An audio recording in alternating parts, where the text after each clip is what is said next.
What is up mga sir? Kamusta? Kamusta kayo? Ngayon hindi tayo magmo-moto vlog. Meron akong meeting today regarding sa solar.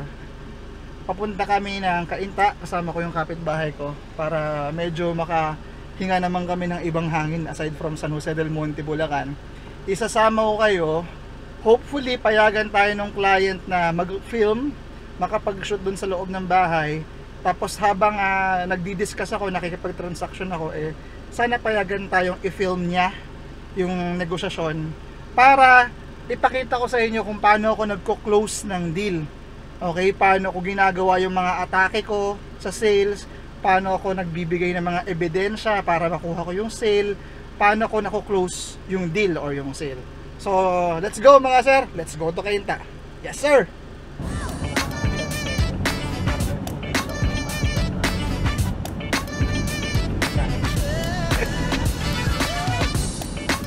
Si Kuya Gary mga sir, kasama natin sa business natin. Stop over lang kami dito muna sa bandang UP sa may C5 papuntang C5 dahil may pipick upin akong bagong gamit. Kasi kung updated kayo sa Facebook page ko, nasira yung GoPro Hero 6 natin. Hero 5 lang yung ginagamit ko ngayon. Isa na lang yung action cam ko. So meron tayong biniling GoPro, i-meet up natin siya dito.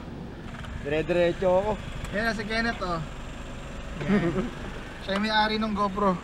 Kuya Gary, may meeting kami sa Cainta wala nang labasan ha.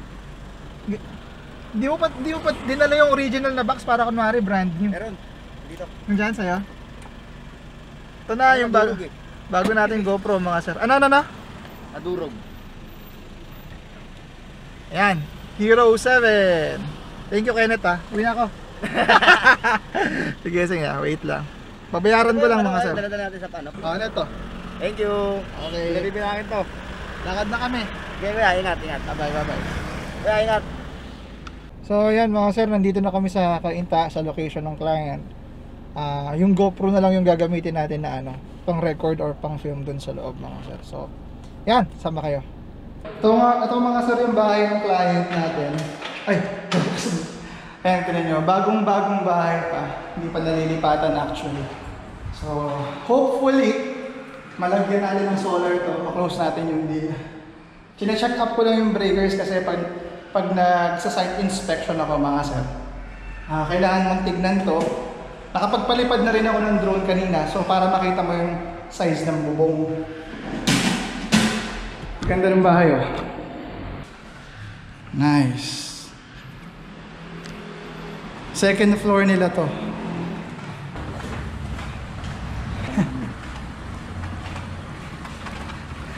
Ito naman yung first floor nila mga sir. Ang ganda. Nakikialam ng switch no? So ito naman yung breakers nila. Na-check ko na rin yan. Ganda. Ang laki ng bahay. Minsan pag sa site inspection ako ng mga bahay, doon ako na-inspire, lalo na pag ang gaganda ng bahay, nakaka-inspire na magtrabaho ng na mag-work harder ba. So yan, punta na tayo sa meeting mga sir. So yung palaging binabagay yung Isabela, yung installation ko po doon hanggang ngayon hindi pa naman nililipad yung solar panels. So what more tong Cainta, so hindi talaga to liliparin. Bill. So, tatanungin nyo, paano naging zero yung bill? Pero meron akong konsumo makikita nyo may konsumo ako dyan. Yun yung tinatawag na net metering ni Meralco. What's happening there? Yung excess ng kuryente ko, binibili ni Meralco. Ito, ayan, Canadian Solar. This is Canadian brand, but still this is manufactured in China. Kasi mahal yung yung pure na... Kahit naman yung mga US products ngayon sa China nila pinapagawa. Yun lang yung kasi worst case scenario, sabay-sabay umaanda. Kaya ang sabi ko sa iyo nung nakaraan, tama lang yung binanggit sa'yo ng 5,000. Yun yung minimum mo. Pero pwede kang higher.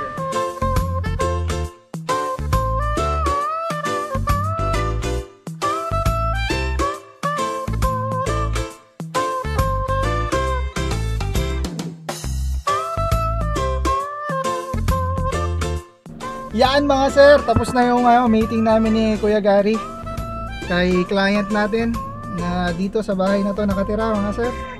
Kita-kita kami sa June 22 para close na yung deal mga sir. So happy tayo today. Nakabili tayo ng bagong GoPro at the same time na-close natin yung deal. Pero wala pa naman tayong down payment, pero para sa akin ano na yan, usapang lalaki. Di ba Kuya Gary? Yun. So, ganun lang. Siyempre, ganun lang mga sir sa pagnenegosyo, kailangan lang intindihin mo yung needs ng client mo. Wag kang puro presyo agad, wag mo masyadong isipin yung kikitain mo agad. Explain mo muna yung produkto mo, makipag-engage ka sa client mo, hanapin mo yung common interest nyo para hindi siya masyadong para feeling friend or feeling close ka, para mahanap mo yung mga common interest. Dapat ganun ang treatment nyo sa client mga sir, para ma-close nyo yung deal. Tapos saka mo ipakita yung produkto mo na maganda, yung mga proof. Tapos saka mo sabihin yung terms kung installment ba, ganun. That way, para mabigay mo sa client mo yung lahat ng best possible option para makuha mo yung sale. Yung tinatawag natin closing a sale mga sir. So yun, sana may natutunan kayo dito sa vlog na to mga sir. Kita kits sa susunod na vlog ulit. Yes sir. Bye. Uwi na kami. Bye bye Kuya Gary. Bye everyone.